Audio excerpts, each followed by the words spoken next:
Okay बच्चों, जैसे कि लास्ट टर्न पे हम लोगों ने समझा था अपने pair of linear equation two variable का एक मेथड समझा था उसको सॉल्व करने का, सब्स्टिट्यूशन मेथड, जिसमें हम लोग ने जाना कि एक्स वाई की वैल्यू किस तरह से हम लोग निकालते हैं।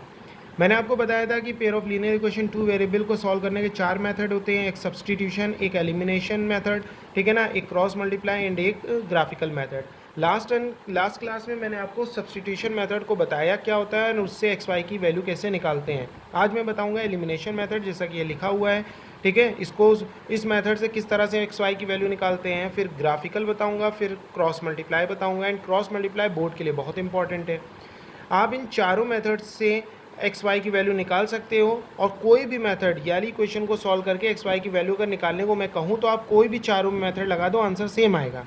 लेकिन फिर चारों क्यों पढ़ रहे हैं बेटा, कभी कभी क्वेश्चन में लिख कर आ जाता है solve this equation by elimination method या सब्स्टिट्यूशन मेथड या ग्राफिकल या क्रॉस मल्टीप्लाई। लेकिन अगर नहीं लिखा हो तो जो आपको सबसे अच्छे से समझ में आए उसी को लगाना और एक्स वाई की वैल्यू को फाइंड आउट करना। चलो देखते हैं। देखो, एलिमिनेशन मेथड हो चाहे सब्स्टिट्यूशन मेथड हो, दोनों की एक खास बात यह है कि एक्स वाई यानी जो वेरिएबल होगा वो always on L H S होना चाहिए और constant term always on R H S होना चाहिए, दोनों इक्वेशन में, इसमें भी और इसमें भी। यहाँ तो स्टैंडर्ड फॉर्म में दी ही है। एलिमिनेशन और सब्स्टिट्यूशन इन दोनों ही मेथड को सॉल्व करते टाइम आप ये ध्यान दोगे कि जो अननोन है वो always on L H S हो और नोन आर एच एस में हो। अगर है तो बेहतर है, नहीं है तो बनाओ और फिर करो। फिर उसके बाद जब स्टैंडर्ड फॉर्म में बना लेना, या अगर ऑलरेडी वो हो तो इक्वेशन नंबर 1 2 दे देना, उसका नाम पहले वाले का 1 और दूसरे वाले का नाम 2। इसके बाद आपको ये ध्यान देना है कि एलिमिनेशन के नाम में एलिमिनेट है, एलिमिनेट मतलब कैंसिल करना।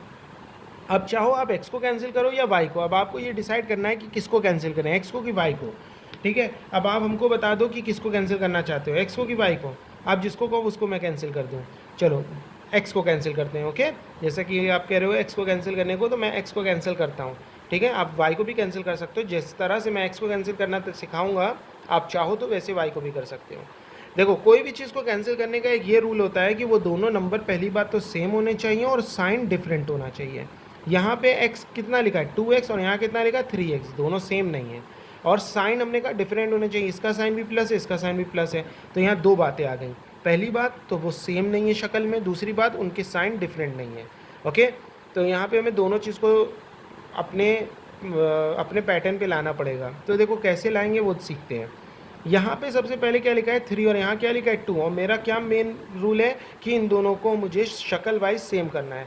तो यहाँ को ऐसा कुछ मल्टीप्लाई इन दोनों में करें, इन दोनों में ऐसा कुछ मल्टीप्लाई करें, दोनों सेम हो जाए। तो जब ना सोच पाओ तो क्या करो, इसका जो x का जो कॉफिशिएंट है 3 वो ऊपर वाली इक्वेशन में मल्टीप्लाई कर दो, और यहाँ का जो x का कॉफिशिएंट है 2 वो नीचे वाले में मल्टीप्लाई कर दो।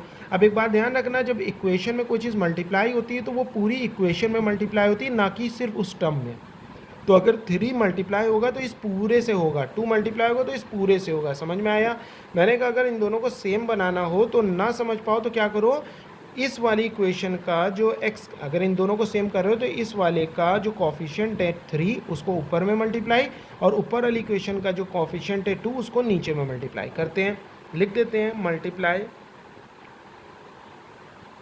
Bye 3 in equation 1, right, and 2 in equation 2 का मल्टीप्लाई किससे कर रहे हैं, सेकेंड इक्वेशन से, यानी कि 2। करो मल्टीप्लाई।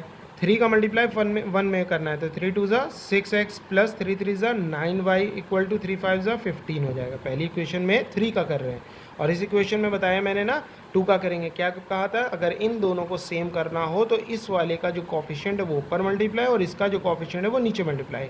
तो यहाँ इसका कॉफिशिएंट क्या है 2, वो इससे मल्टीप्लाई करो। 2 3 ज़ा 6 प्लस 2 2 ज़ा 4y इज इक्वल टू 2 4 ज़ा 8 है यहाँ ना, तो 8 2 ज़ा 16 हो जाएगा। अब इतना करने पर अब आप देख पा रहे हो यहाँ पे इन दोनों के, जिसको हमें कैंसिल करना था, अभी हमने क्या कहा था, सबसे पहले डिसाइड करो x को काटना है कि y को। जिसको काटना है उसकी शक्ल सेम करो, कर लिया सेम। अब साइन अगर डिफरेंट है तो बहुत अच्छी बात है, कुछ ना करना। अगर साइन डिफरेंट नहीं है तो साइन को डिफरेंट करना है। अब बात है इन दोनों के साइन सेम है, कट नहीं सकता, ये प्लस है प्लस है, प्लस प्लस नहीं कटता है। तो अब क्या करें, तो यहाँ नहीं कि अगर कभी भी साइन चेंज करने पे आएंगे तो नीचे लिखी इक्वेशन का साइन चेंज करेंगे। अब नीचे आपने जिसको लिखा हो अगर आपने इसको नीचे लिखा होगा, इसको ऊपर लिखा होगा तो इसके साइन चेंज करोगे। अगर आपने जैसे मैंने लिखा है इसको नीचे इसको ऊपर तो इस वाले को करेंगे। जो नीचे लिखी इक्वेशन उसको चेंज करेंगे साइन में।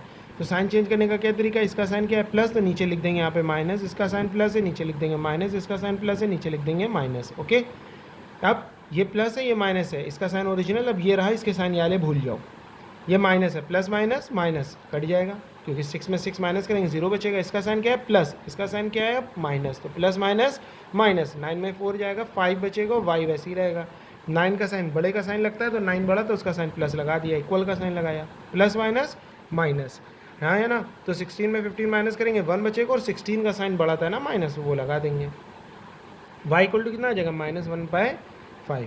अब इसके बाद हम लोग को क्या करेंगे बेटा, जब y की वैल्यू आ जाएगी तो आप लोग को यहाँ से वैसे ही करना है। क्या, जब y की वैल्यू आ जाएगी जो दो इक्वेशन आपने लेट की उनमें किसी एक इक्वेशन में y की वैल्यू डाल के x की वैल्यू निकाल लो।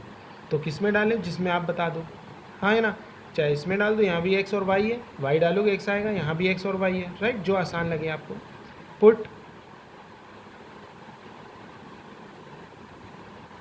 The value of y in equation, जिसमें जाओ 1 में डाल देते हैं चलो, तो 2x ऐसे ही रहेगा +3 इंटू वाई की जगह -1/5 इक्वल टू 5। ये हो जाएगा 2x -3/5 equal to 5। 2x is equal to 5 + 3/5, 5 LCM, ये हो जाएगा 25 + 3। 2x is equal to 28/5, x is equal to 28/5, ये 2 डिवाइड में आ जाएगा, 2 1 ज़ा 2 1 ज़ा 4 ज़ा, x की वैल्यू कितनी आ गई 14/5। This is your answer. समझ में आया, x एंड y की वैल्यू आ गई, ये y की वैल्यू आ गई थी, ये x की वैल्यू आ गई, खत्म। आसान था एलिमिनेशन मेथड। अब देखो यहाँ पे एक और क्वेश्चन मैं देता हूँ आपको, कि जिस तरह से मैंने यहाँ पे एक और क्वेश्चन लिखा 2x प्लस या -3y equal to 7 and x plus 4y is equal to 8। अब मैंने कहा इनको सॉल्व करो एलिमिनेशन से, तो अब आप जिसको भी कहो उसको मैं सॉल्व कर देता हूँ। x को अगर कह रहे हो तो x को सॉल्व कर देता हूँ। जैसे इस बार y को चलो करते हैं, y को कैंसिल करते हैं ना। एलिमिनेशन का पहला रूल क्या था कि वेरिएबल LHS में हो और RHS में कांस्टेंट हो, बिल्कुल सही है, तो इसका नाम 1 दे देंगे और इसका नाम 2 दे देंगे। उसके बाद जिसको आप बताओ उसको कैंसिल करते हैं, चाहे x को चाहे y को। चलो y को इस बार करते हैं, तो y को करने के लिए y की शक्लें सेम होनी चाहिए, है ना। यहाँ 3 है यहाँ 4 है, दोनों की शक्ल सेम होने के लिए हमने बताया था आसान तरीका क्या, इसका y का जो कॉफिशिएंट है यहाँ पे 4, उसको ऊपर वाले में पूरे से मल्टीप्लाई, और ऊपर वाले y में जो कॉफिशिएंट है 3, साइन को नहीं देखना, साइन से मतलब नहीं है, याद रखना। यहाँ पे एलिमिनेशन मेथड में हम ये नहीं देखेंगे -3 कॉफिशिएंट ना, सिर्फ नंबर, ओनली नंबर को देखेंगे। y का कोफिशिएंट क्या है 3, तो नीचे वाले में 3 से मल्टीप्लाई, लैंग्वेज लिख लेंगे। ये वाली 4 को ऊपर मल्टीप्लाई करना है तो 4 2 ज़ा 8x हो जाएगा, -4 3 ज़ा 12y हो जाएगा, इक्वल टू 4 से करेंगे 7 4 ज़ा 28 हो जाएगा। साइन से मतलब नहीं, याद रखना ये कोफिशिएंट वाला तो हमने ट्रिक बताई आपको कि कैसे सेम करेंगे, तो सिर्फ नंबर को देखेंगे। और नीचे वाली क्वेश्चन में हमने बताया था इस वाले का जो कॉफिशिएंट होगा यानी 3, उसको नीचे मल्टीप्लाई, और इसका कॉफिशिएंट 4 उसको ऊपर मल्टीप्लाई। 3 नीचे करो मल्टीप्लाई तो 3x हो जाएगा प्लस 12y हो जाएगा, इक्वल टू 8 3 ज़ा 24 हो जाएगा। अब लाइन खींचने के बाद इन दोनों को जिनको हमें कैंसिल करना उनकी शक्लें सेम होने के बाद उनके साइन देखो डिफरेंट है क्या, हाँ डिफरेंट है, इसका माइनस इसका प्लस है, ठीक है ना। डिफरेंट का मतलब अपोजिट साइन होना चाहिए, अगर ये प्लस है तो ये माइनस होना चाहिए, तो प्लस माइनस कैंसिल हो जाएगा ना, तो यहाँ साइन चेंज करने की ज़रूरत नहीं है, तो ऐसे ही कैंसिल हो गया। इसका साइन क्या है प्लस, इसका साइन क्या है प्लस, तो प्लस प्लस प्लस 8 3 क्या हो जाएगा 11x, इक्वल टू ये भी plus plus plus 8 4 12, 2 carry out 1 2 2 4 1 5, x is equal कितना हो जाएगा 52/11। अब x की वैल्यू ये उठा के किसी एक इक्वेशन में डाल के y की वैल्यू निकाल लो, सिंपल है ना। एक और क्वेश्चन देखो, जैसे हमने कहा 2x plus 4y is equal to 9 -x plus 3y is equal to 8। किसको कैंसिल करें भाई, बात आई कि वेरिएबल सब LHS में और कांस्टेंट RHS में होना चाहिए, है तो इसका नाम 1 इसका नाम 2 ले लेंगे, सही। अब x को कैंसिल करते हैं। देखो अब यहाँ पे बात आई जब हम ही को डिसाइड करना है किसको कैंसिल करें, तो हम उसको कैंसिल करने की कोशिश करेंगे जहाँ पे साइन डिफरेंट हो। जैसे ये प्लस ये माइनस है तो हम एक काम से बच जाएंगे, किस काम से, साइन चेंज करने वाले काम से बच जाएंगे। या हम उसको चूज़ करें जिसके दोनों के नंबर बिल्कुल सेम हो, या उसको चूज़ करें जिसमें हमें काम करना थोड़ा आसान हो। सेम अगर ना भी हो तो उनका सेम नंबर करना आसान हो। जैसे यहाँ पे हम देख रहे हैं साइन डिफरेंट है और इसको सेम करना भी आसान है। कैसे? यहाँ पे तो सिर्फ 1 है ना, अगर हम इस 1 को ऊपर मल्टीप्लाई करेंगे कोई चेंज नहीं आएगा, और इसका कोफिशिएंट 2 नीचे मल्टीप्लाई करेंगे, ठीक है, तो हम ऊपर 1 मल्टीप्लाई करेंगे कोई फर्क नहीं पड़ेगा, तो ये ऊपर वाली equation 2x + 4y = 9 as it is हो जाएगी। नीचे 1 नीचे वाली इक्वेशन में किससे मल्टीप्लाई करेंगे? इसका कोफिशिएंट जो 2 होगा उसको नीचे वाले से मल्टीप्लाई, और इसका कोफिशिएंट जो 1 होगा वो ऊपर से। याद रखना एक दूसरे के कोफिशिएंटों से आपस में मल्टीप्लाई करते हैं। तो इसका 2 नीचे करोगे तो -2x हो जाएगा, प्लस का 6y हो जाएगा, और 9 2 ज़ा 18 हो जाएगा, सॉरी 8 2 ज़ा 16 हो जाएगा, है ना? समझ में आया ना? 2 से मल्टीप्लाई कर रहे हैं ना इस पूरी इक्वेशन में 2 से, तो 2 3 2 ज़ा 6 8 2 ज़ा 16। अब ये तो साइन डिफरेंट थे ही, कैंसिल हो गया, ये 6 4 10 हो जाएगा y, तो ये दोनों प्लस प्लस, तो ये भी प्लस प्लस प्लस है, तो ये कितना हो जाएगा ऐड करके 25 25 हो जाएगा। तो y की वैल्यू कितनी हो जाएगी? 25/10। 5 2 ज़ा 5 5 ज़ा 5/2 आ गई। अब y की वैल्यू 5/2 उठा के किसी एक इक्वेशन में पुट करके आप x की वैल्यू निकाल लोगे। किसी भी इक्वेशन में पुट करो, सपोज करो सेकंड में पुट कर दिया, तो -x + 3 × y की वैल्यू कितनी है? 5/2 = 8। ये हो जाएगा -x + 5 3 ज़ा 15/2 = 8, ठीक है ना? ये हो जाएगा -x = 8 - 15/2, ये हो जाएगा एलसीएम लेके 2 8 2 ज़ा 16 -15 -x, ठीक है ना? -x = 16 में 15 माइनस करेंगे 1/2, माइनस साइन को उधर ट्रांसफर करेंगे, कितना हो जाएगा? -1/2। This is your answer. तो x की वैल्यू में समझ में आ गई है कि कितनी है, -1/2। y की वैल्यू हम लोग निकाल चुके थे 5/2। आपको समझ में आ गया होगा कि क्या मैं बता रहा था एलिमिनेशन मेथड में। अब आप वर्ड प्रॉब्लम इसके सॉल्व करिए और मुझसे पूछिए कि किस तरह से सॉल्व करेंगे हम लोग। ओके, अब आप लोग अच्छे अच्छे बेटा क्वेश्चन पूछिए और बताइए मुझे कि किस तरह के क्वेश्चन हम लोग यहाँ पे कर पाएंगे। जैसे कुछ वर्ड प्रॉब्लम मैं आपको दिखा देता हूँ, यहाँ पे आप देखो कुछ बच्चे वर्ड प्रॉब्लम अगर हमसे नहीं पूछ पा रहे हैं तो उनको भी मैं बता देता हूँ। जैसे यहाँ पे लिखा है from the following pair of linear equation, ठीक है ना, from the pair of linear equation for the following problem and find their solution by substitution method. किस मेथड से? सब्सटीट्यूशन मेथड से। सबसे पहले इक्वेशन बनाना है। क्वेश्चन क्या है? The difference between 2 number is 26। दो नंबरों का डिफरेंस है 26 कह रहा है, and 1 number is 3 time the other. यहाँ पे पहले दो नंबर लेट करेंगे। सबसे पहले हमें क्या करना है? Let first number be x and second number be y। अब इन्होंने पहली इक्वेशन क्या बनाई? लैंग्वेज में अगर पढ़ो तो पहली इक्वेशन क्या बताई है इन्होंने कि इन्होंने कहा है मुझसे कि the difference between 2 number is 26। दो नंबर कौन है? x और y, इन दोनों का डिफरेंस यानी x - y = 26। यही तो कह रहे हैं ना, दोनों का डिफरेंस माइनस करने पे आंसर 26 आता है। आगे पढ़ो तो क्या लिखा है? एंड 1 नंबर इज़ का मतलब होता है इक्वल टू। याद रखना, 1 number is 3 time the other. एक नंबर दूसरे का 3 गुना है, यानी पहला नंबर अगर x है तो वो दूसरे का 3 गुना है, दूसरा नंबर y है। तो 1 पहला नंबर कितना है? x, और इसका मतलब इक्वल टू, तो 1 number is 3 time the other. तो 1 नंबर अगर x होगा तो दूसरा नंबर कितना होगा? 3 टाइम्स ऑफ y, और दोनों को बराबर कर देना है। फिर क्या करेंगे? इक्वेशन बना देंगे हम इसकी। x, ये 3y को उधर लाएंगे, -3y = में उधर कुछ नहीं बचा, मतलब 0, ठीक है ना? मैंने बताया था वेरिएबल सब एक तरफ हो, कांस्टेंट एक तरफ हो। ये इक्वेशन 1 हो जाएगी और ये इक्वेशन 2 हो जाएगी। अब इसको सब्सटीट्यूशन मेथड से हम लोग सॉल्व कर लेंगे। समझ में आया? अब इसके बाद सेकंड क्वेश्चन एक और देखते हैं वाला। जैसे यहाँ लिखा है the coach of cricket team by 7 bat and 6 ball for 3800 rupees, यानी 7 बैट और 6 बॉल है वो इतने रुपए की कुल ख़रीदता है। लेटर कुछ टाइम बाद वो 3 बैट और 5 बॉलें ख़रीदता है इतने रुपए की। तो कॉस्ट बताना है हर बल्ले और हर बॉल की। तो हमने क्या करा? अगर लेट किया, let the cost of each bat be ₹x and the cost of each ball be ₹y, ठीक है ना?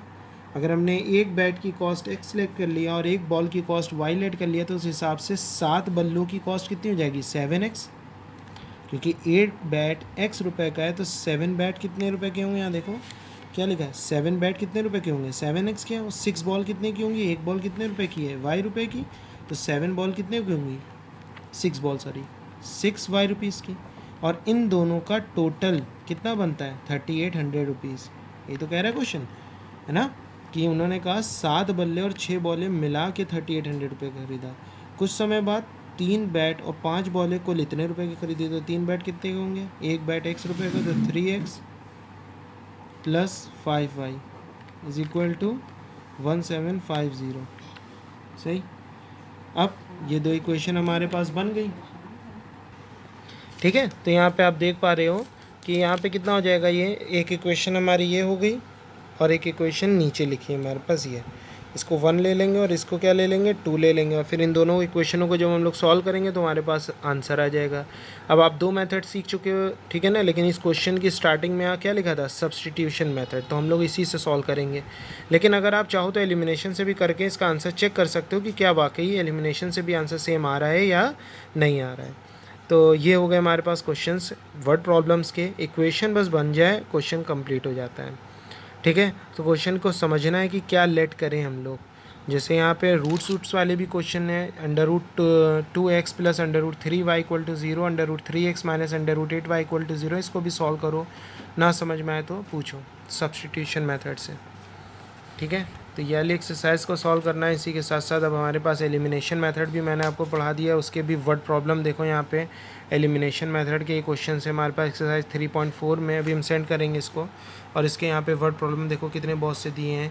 If we add 1 number to, ठीक है ना, ये वाला क्वेश्चन देखो क्या लिखा है, if we add 1 to the numerator and subtract 1 from the denominator a fraction reduces to 1, ठीक है ना, it become 1/2 if we only add 1 to the denominator, what is the fraction. इस तरह के क्वेश्चन है। एज वाले देखो क्वेश्चन है 5 ईयर अगो, ठीक है ना, 5 year ago Nuri was thrice as old as Sonu. 10 year later Nuri will be twice as old as Sonu. How old are Nuri and Sonu, ठीक है ना। और यहाँ पे सम ऑफ 2 डिजिट नंबर वाले भी क्वेश्चन है। तो ये सब लगाओ और क्वेश्चन ना समझ में आए तो पूछो।